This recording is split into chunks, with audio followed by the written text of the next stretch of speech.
Caitlin is singing something.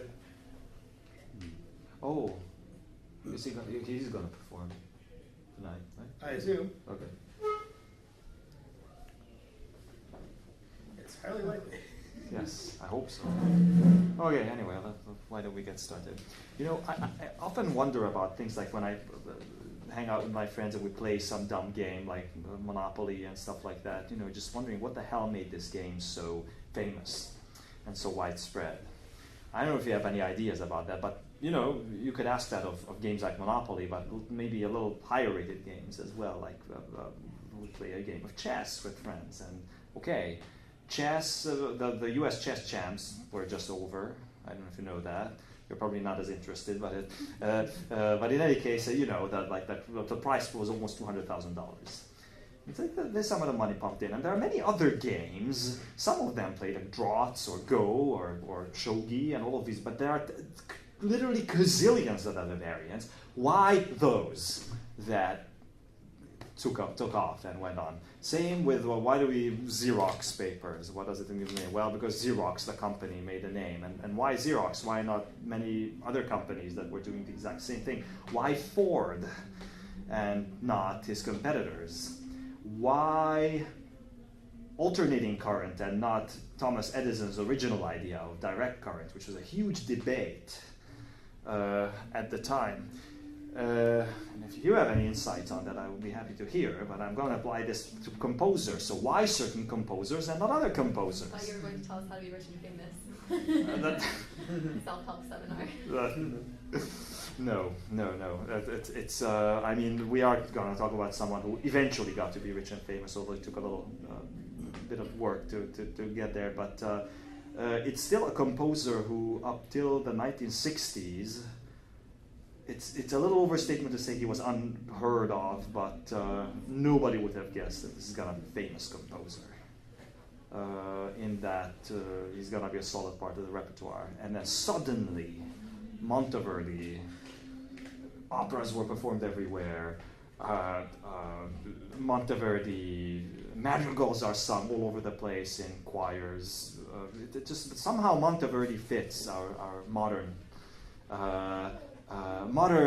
outlook, modern soul for music, and I'm going to talk more about that a little later, but somehow there's this huge resurgence, and yet he was as well as almost unknown for a very, very long time before that.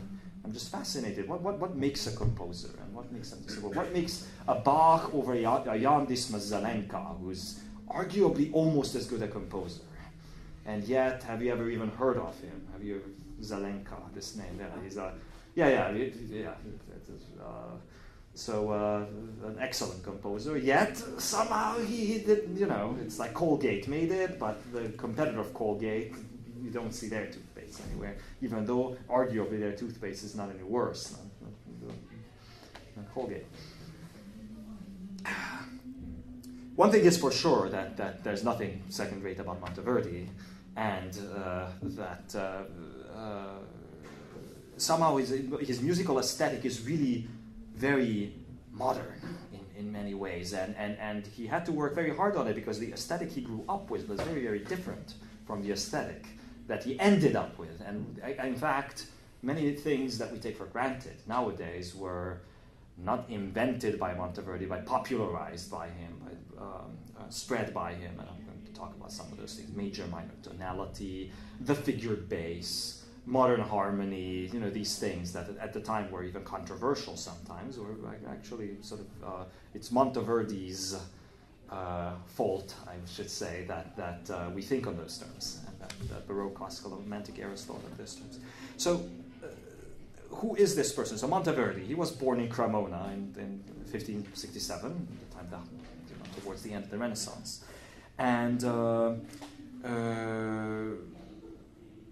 he was a student there of a relatively famous Italian composer. He's called Antonio Ingegneri. I don't know if the name rings a bell. He's a magical composer. He's pretty pleasant. You can look him up. He's on CPDL and Spotify, probably. Now, this Ingegneri was a student of Cipriano Rore, whom, again, you might not have heard of, but he was called by his contemporaries Il Divino Cipriano, the divine, the wonderful Cipriano. So he was a very, very famous and very influential Franco-Flemish composer of the day who worked in Italy. So the great progression is that Cipriano Rora, this great old composer, his student was Ingegneri, whose student was Monteverdi. Presumably, Monteverdi got a very, very thorough training in the style of the day, in the Franco-Flemish school. The Franco-Flemish school of composition is very, very heavy polyphony composition, and you probably heard many talks about this today. And you know this kind of music. The polyphony is just always humming in the background. Now, Monteverdi could compose magnificently in that style, but right from the beginning, he seemed to have been interested more in secular music and more in just a different kind of expression. Now, he was no slacker as a youth, so his first book of madrigals came out in 1587. He was 20. The first book of madrigals for 5 voices. Even before that, in 1584, he published a book of canzonettas for 3 parts. Let's listen to one of them. Just what did this 17-year-old teenager create, and where are the handouts?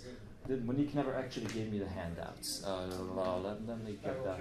Can you please find the handouts? So let's listen to the music, and then because I have the text, original plus translation there.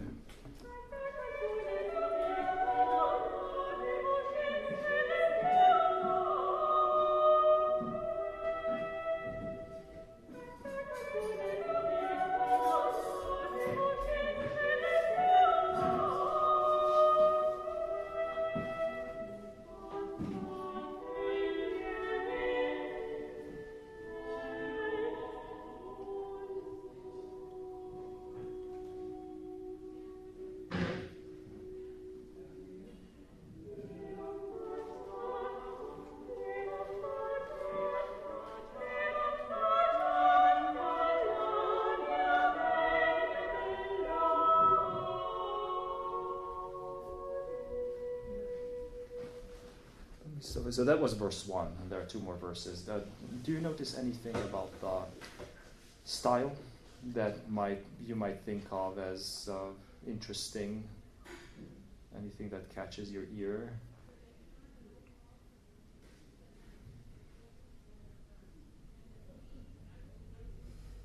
So it is a fairly traditional setting, but let me, for sure, and yet, just like with the young Beethoven, who before Eroica has been writing fairly conventional classical music, but you can definitely hear the Beethoven there. I would argue that here it's fairly conventional, and yet in the work of the 17-year-old, you can hear a little bit of Monteverdi already. The music flows out, section A. Yeah, a little polyphony, but just very light. Repeat.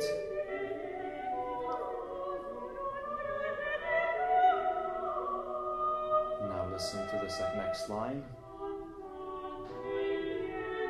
What happens to the tempo?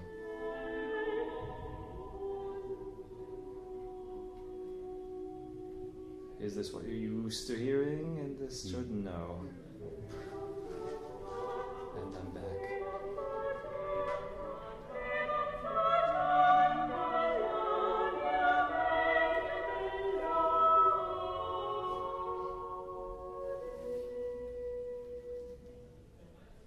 So there, you can hear it, that despite the conventionalism, there's already a little bit of deviation. Sorry? Usually you end an chord not on one note. Yeah.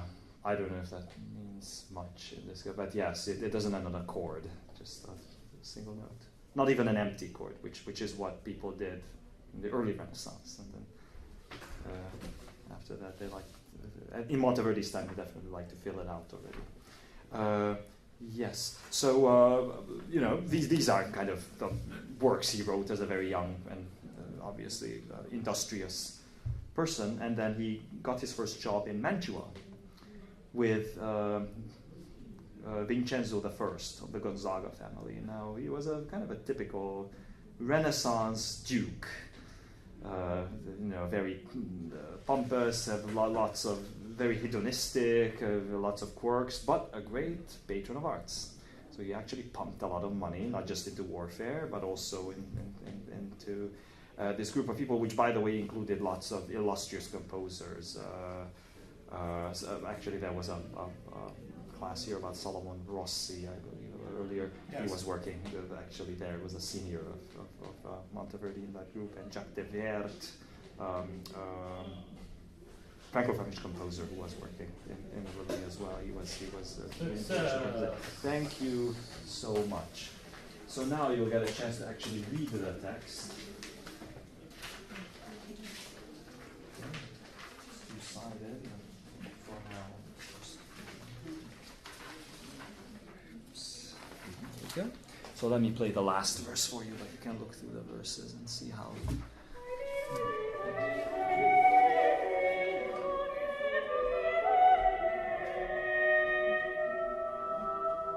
Repeat.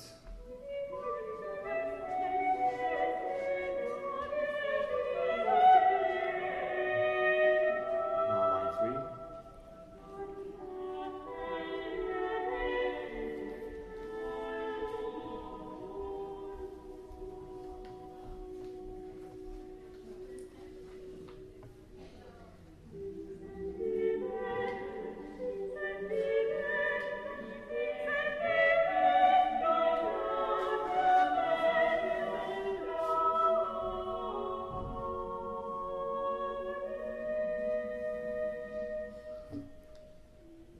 I don't know whether the Picardy in the end was an editorial choice by the singers or not, but it actually potentially is.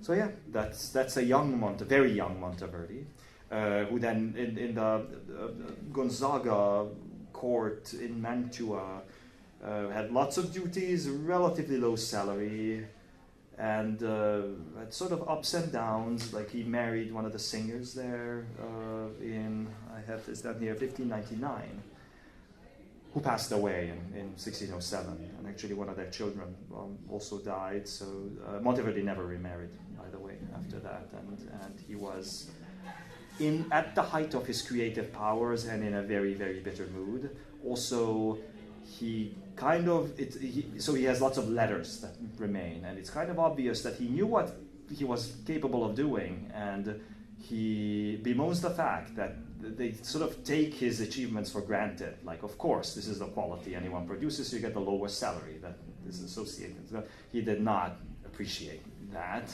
Also, things got a little worse because then Vincenzo died, and his successor was Francesco Gonzaga, who tried to patch the holes on the budget by firing people, and so he actually laid Monteverdi off in a not very nice manner.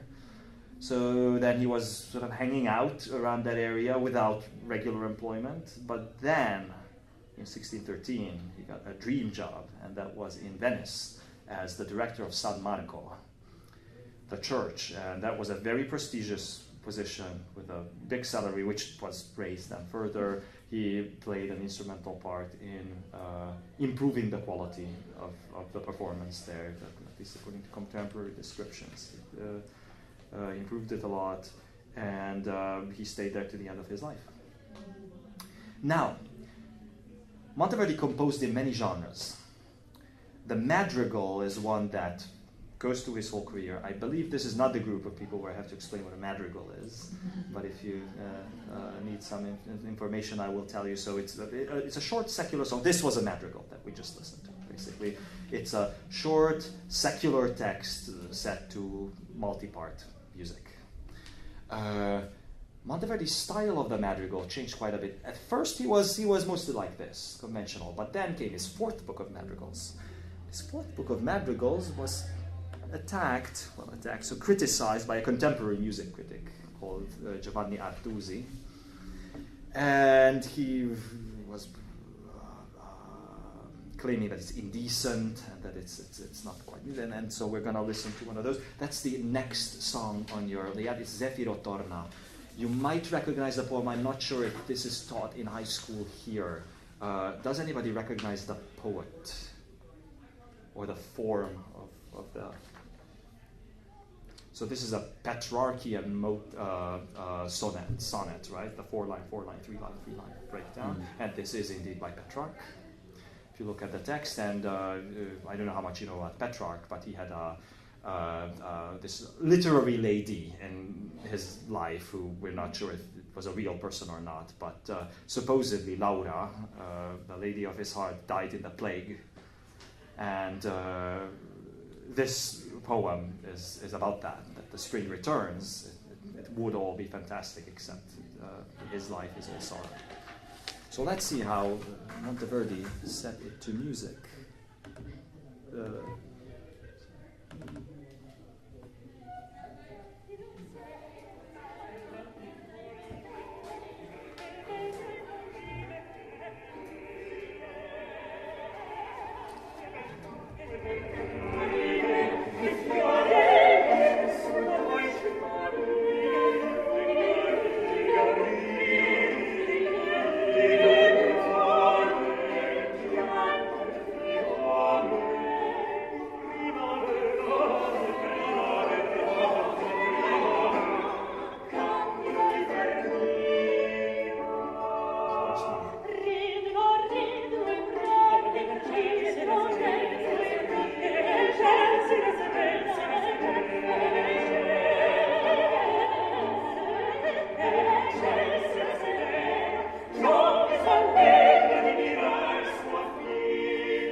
So why do you think this song was criticized by conservative critics at the time?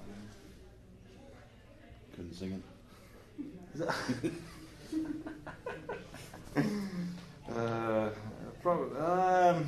I would think that the good Italian courts probably had rather those illustrious. harmonies at the end are daunting, though. They would not have been. Very dissonant, that last line. Mm-hmm. Not have Right, been. there was You a see enough sad, madrigals, the right? third You stanza sort of was expect sad, that. but that last line,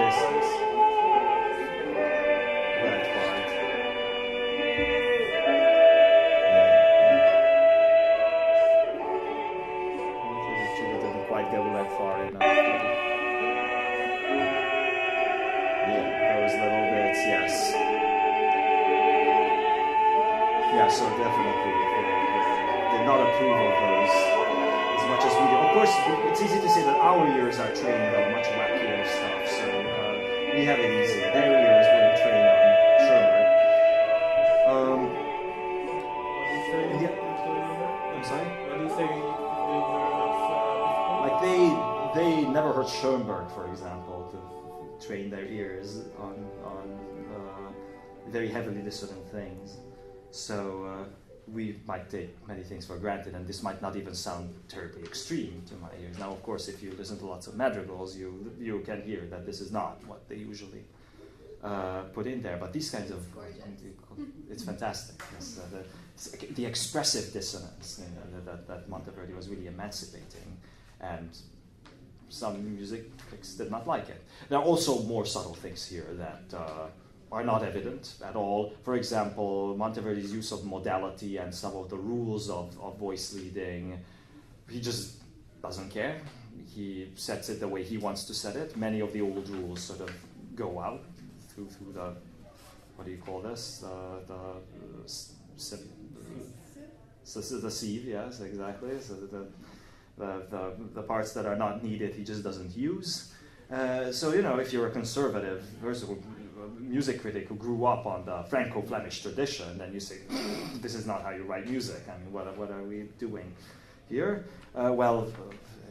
As I tried to argue in the beginning, what directions history takes is very arbitrary in a way and very random, but obviously in this case Monteverdi won in a sense. And I have a question. Yes. What kept the system in place to keep it so traditional and resistant to music innovators? So in a sense, I don't know, but I don't think it stayed there for very long. I mean, the Franco-Flemish style sort of evolved from Dufay through Ockeghem, through Josquin, through Villard, through Svelink. That's usually and then Palestrina. That's usually, or Lassus, I guess, because Palestrina was actually Italian.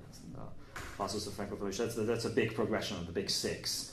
And it always changes a little bit, and it's always a little different, but it's usually attributed to Josquin, putting forth this polyphonic style as the lingua franca of composition that every composer should master. It's a very difficult way of composing. It's really you have to be a master of this and study it for a long time to do it properly. So it was considered an achievement of craftsmanship, and if you could put the music on top of that, then that was of course considered extra bonus. So I don't know if it's really, so that's part of the answer. The other part of the answer is that contemporary music theory, if you will, or music criticism was very heavily obsessed with all things Greek, as the whole age was, the Renaissance and Greco-Roman.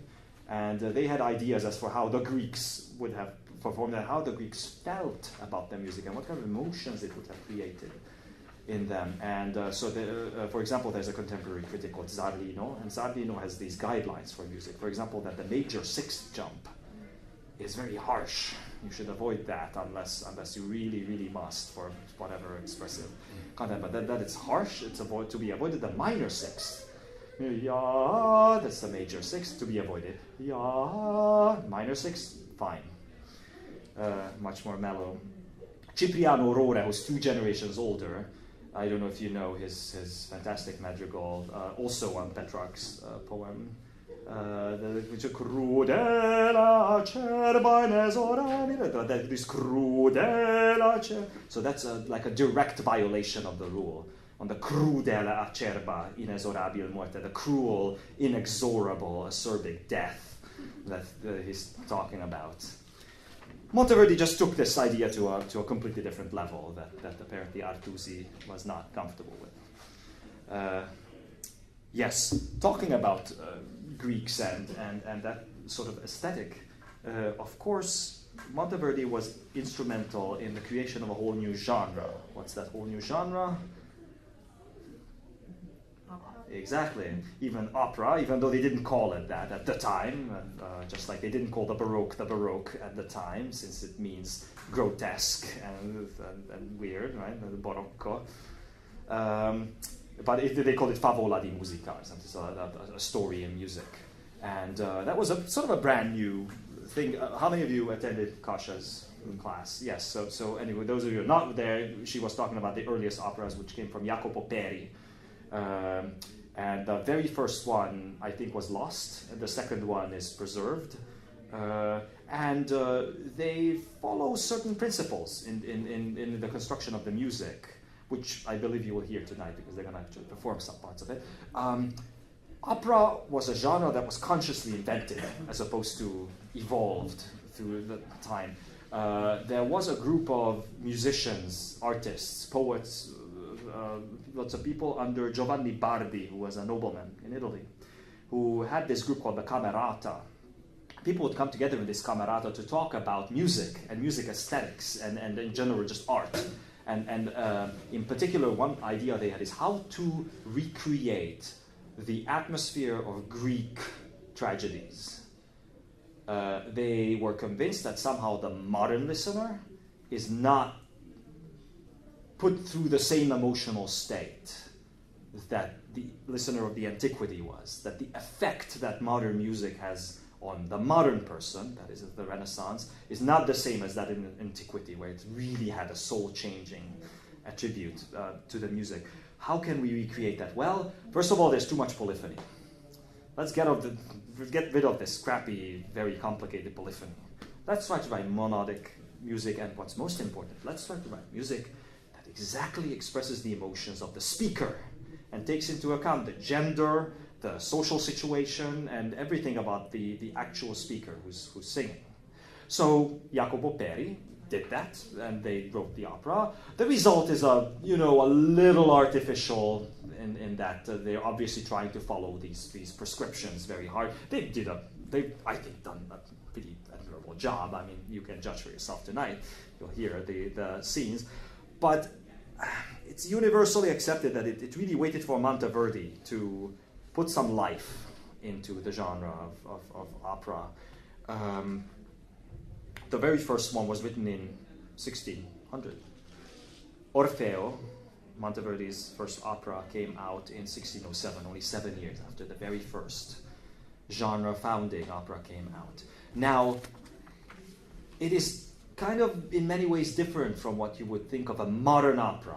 How many of you have actually ever seen an opera in your lives? Everybody, excellent. So you know what to expect from an opera. So there are things there that you might not expect quite. For example, I'm going to play a little section from it, which is, let's leave the mountains and let's go down to the valley and be merry after. This is after the wedding of Orfeo and Eurydice. And what's the genre of what you're hearing?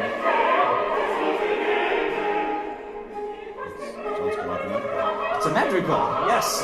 These early operas had madrigals in them, just interspersed.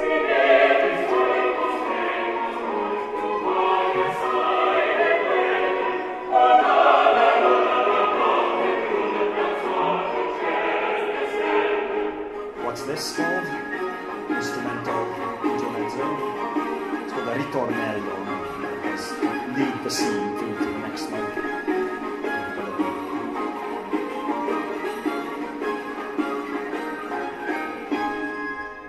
Stop it there just because we're running out of time. One thing I really want to argue, and I've done that in the past too, the opera aesthetic of Monteverdi is, I believe, and this is what I alluded to at the beginning, very, very, so much closer to our modern aesthetic, what we think today of opera and of music, than, say, the aesthetic of either Handel, who's much closer to Monteverdi, or Puccini, even, who's much closer to us. Sarah's making faces. And why is it different? Because Monteverdi does not dwell on details that do not belong to the action. He's composing things that exactly express the emotions of things and does not dwell on details that are incidental. In Handel operas, you can always expect a da capo aria just to be there in the middle just because you can. Or, I mean, I'm sure many of you, you're familiar with Barber of Seville, La Calunnia. La Calunnia e venticello, Don Basilio's aria. How was that born? How was that aria born? Does anybody know? The way it was born, it was not there in the music. The bass soloist said, "What do you mean I don't have an aria?" So Rossini wrote one. That's why it has absolutely nothing to do with the plot, right? That aria is completely out. It has absolutely nothing to do with anything. One of the most famous arias that we have today. But it was written in that way. Nothing like that for Monteverdi. And in fact, throughout his life, he's written 18 theatrical pieces. Only 3 survive, unfortunately. But he is known to have been pretty high standard. If he did not like the lyrics, the libretto, he just threw it back. He said, "I'm sorry, not good enough. I cannot write music to this that truly expresses the emotions of the speaker." What do I know? Let me just play one not very happy scene for you. This is from Orfeo. This is when the messenger comes by and announces the death of Eurydice. One of the shepherds is singing, "Oh, the messenger's back, the friend of Eurydice." The messenger says, "Shepherds, stop your merrymaking. I have dire news to tell you."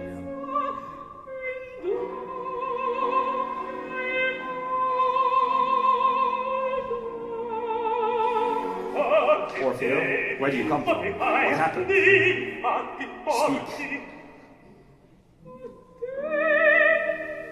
I come to you, Orfeo. With unhappy tidings.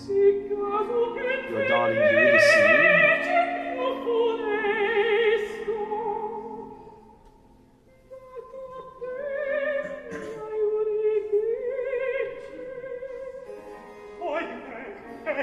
What do I hear? Now listen carefully. Your beloved spouse is dead.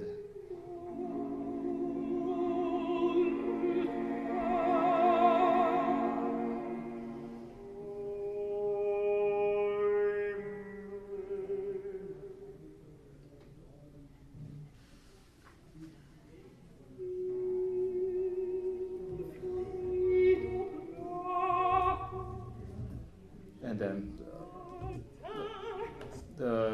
I stop it there because what happens is just the messenger delivers a lecture on how she was bitten by the snake and everything. Why is it not on scene, by the way? Why is it just talked about? Why is there a messenger? That's what you do in Greek tragedies. Exactly, thank you. In Greek tragedies, it was strictly against the rules of the game to show deaths on stage, show any violence. If some tragedy happened, you had to recite it. They were obsessed with the Greeks. They did it that way. I'm really having fun imagining how Puccini or Handel would have set this scene of the announcement of the death of Eurydice, and how, what... Puccini would have had her die on stage while everybody watched. I'm sorry? Puccini would have had her die on stage while everybody watched. That's one thing, but how did Orfeo respond in this case when he heard the news? Let me play it for you again, just that little...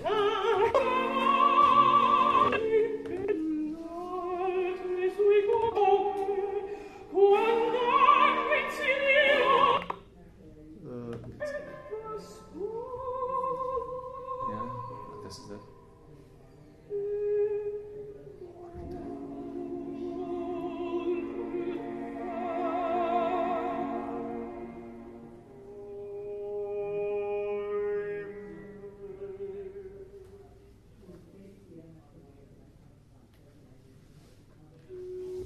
That's it. No aria, no, oh my gosh, I'm dying, I'm so unhappy.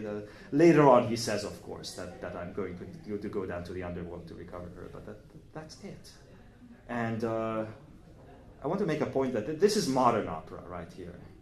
To make a comparison, let's listen to a very different opera scene from a very different opera. I wonder if you recognize it. Very different composer.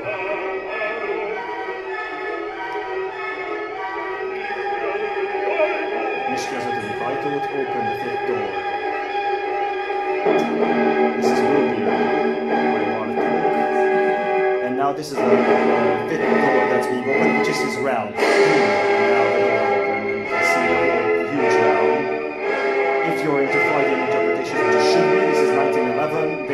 specified in the early school. This is the layer of the soul of the Gyuri, which is the best part of it. You should not go deeper. Of course, she does at the end. And we know the rest is history, but this is the best part. You see, Láss az an én birodalmam. See, this is my realm.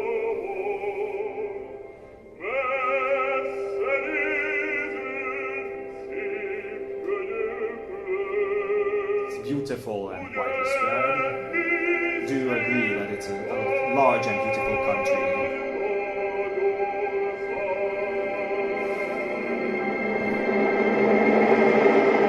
Listen to the response of Judith.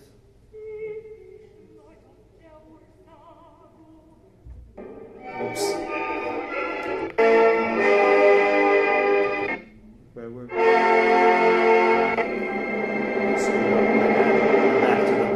This is her response. Szép és nagy a te országod, your country is indeed beautiful and large. It might not have been obvious, but the scale, this pentatonic scale, szép és nagy a te országod, has 0 notes in common with the other scale. Din, din, din, din, din, din, that the Duke's theme was coming up with. And then again,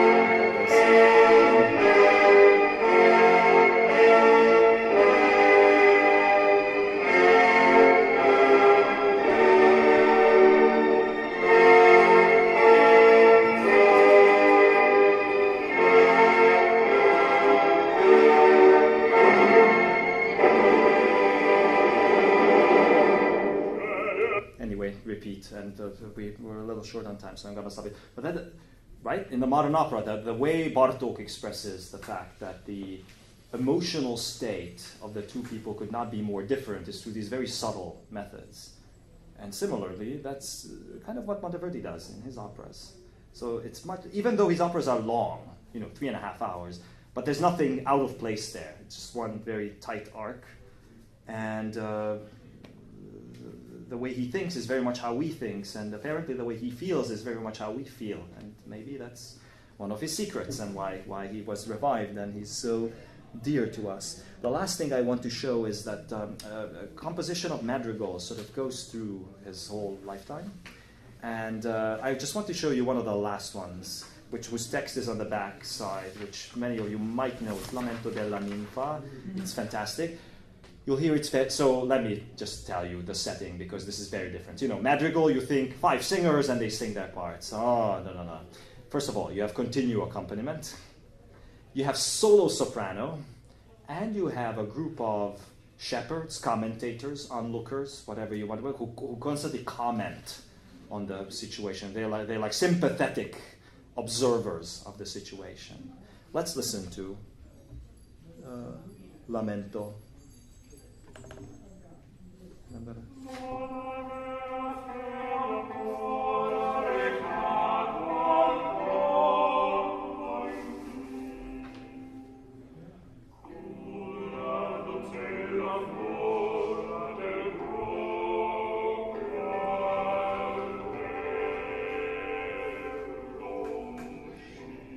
Let me stop it just for a moment. What are the first words that come out? That the dawn has not broken, right? That's basically the meaning of it. And you listen to this. Whoops. Back to the very beginning.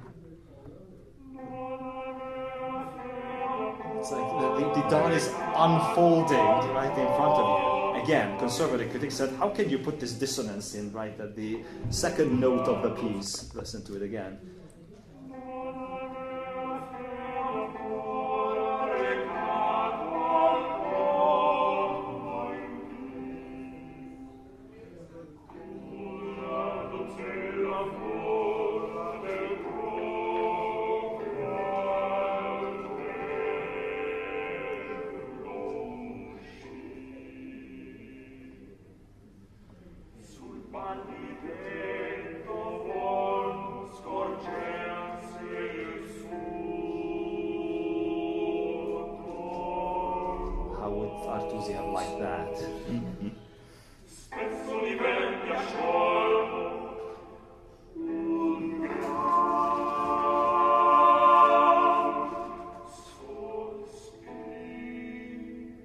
another thing that might not be apparent, but you can listen to. I'm going to tell it in a moment. Listen to how he skips some of the flowers.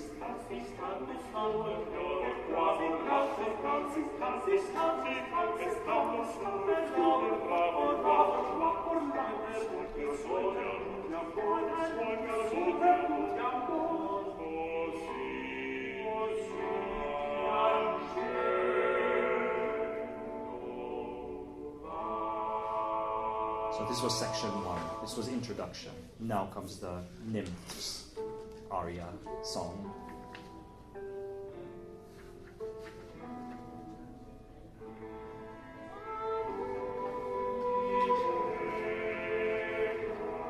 It's all up, she said.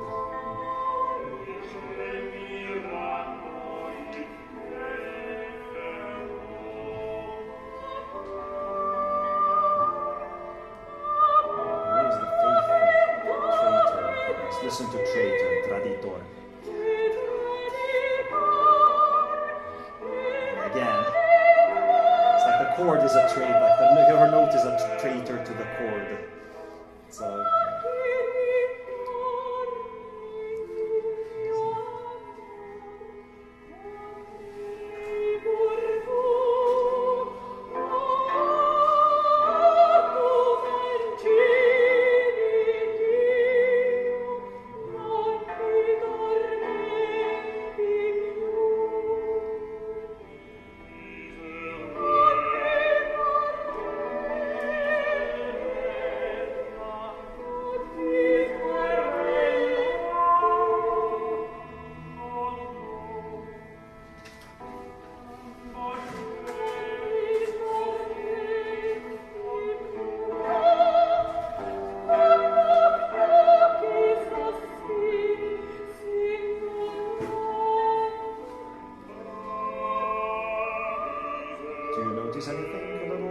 About how this part is set musically. It might be too obvious almost, but it's actually very nicely hidden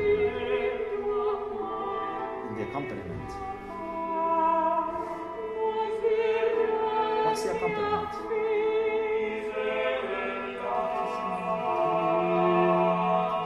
It starts.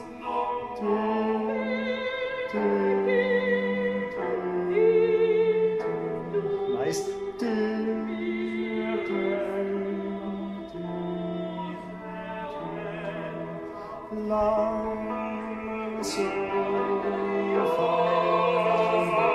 Over and over and over again. How many of you noticed that that's what's going on? It's so well, right? It's now, and what is she singing about? At least to me, it's like the situation's fundamental unchangeability put in the music. Yeah, the sympathetic onlookers don't really do anything.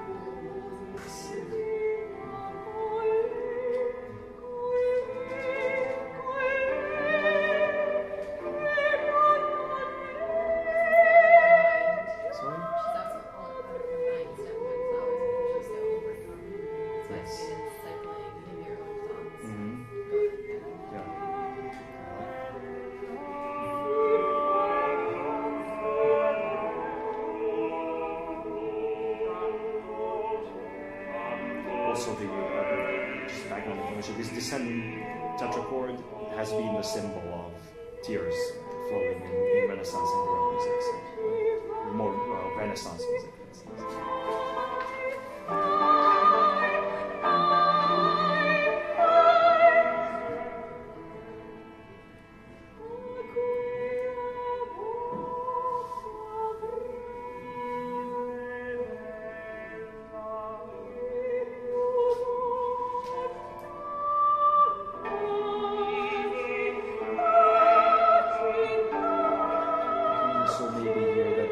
Surprisingly little what you would call modal texture. It's very major minor bass. That's again Monteverdi's not invention, but he definitely pushed music in this direction and defined music for the next centuries. We just don't give him credit for it. I mean, now we do, but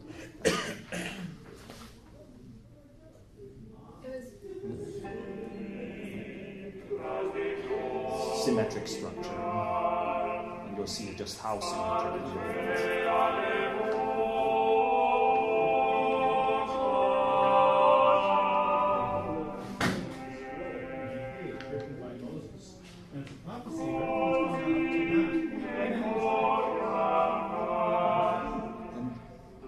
listen now. What follows now is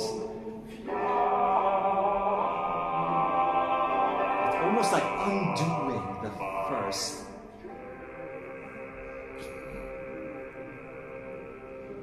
So if you listen just to the very first chord, if you remember, that's how it began.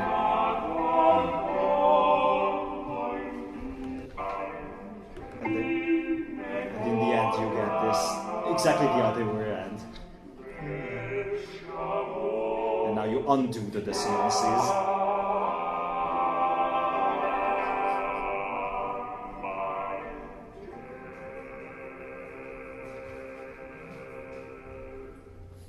So that is Monteverdi's art in a very, very small nutshell, and I think we have to call it a day here because we have the big scene coming up. So thank you very much for your attention. If you have any questions.